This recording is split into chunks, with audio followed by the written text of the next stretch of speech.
All right, hello everybody, my dear geometry students. These are your video notes for section 4.7. We're talking about overlapping triangles.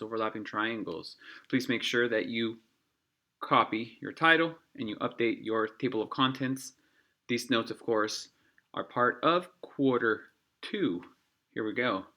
First theorem, theorem 4.5. No name to this one. We're going to be talking about triangles. So let's get started. If a line bisects the vertex of an isosceles triangle, okay, so if it bisects the vertex, then you have two congruent triangles.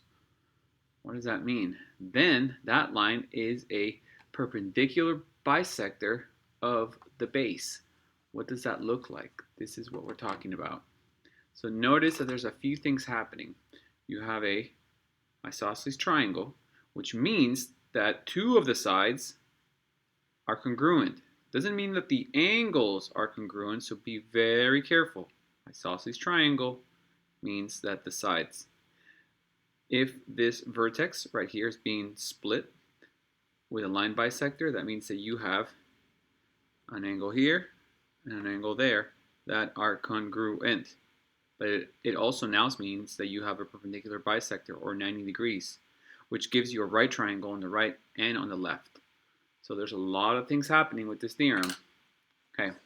Next up, we're going to be talking about these corollaries. And so what exactly is a corollary? Well, it's a theorem that can be proved by another theorem. Okay.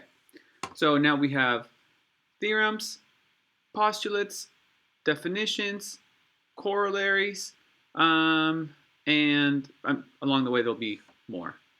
These are all mathematical laws, basically. Here we go. Last one. One more item to study, or property. Corollary 4.3.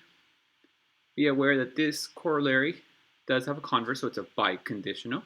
Its converse in your textbook is called corollary 4.4. Not that that's important. What's important is that you understand that this concept is a biconditional. Here we go. If a triangle is equilateral, the word equilateral means that all sides are the same. Then that triangle is equiangular, meaning that all three angles are the same. But if it's a biconditional, right, then that means that if you have a triangle with all three angles equal to each other or congruent, then that means that all three sides have to be also congruent, so it can go both ways. Okay, okay, that is it. Thank you very much. Bye-bye.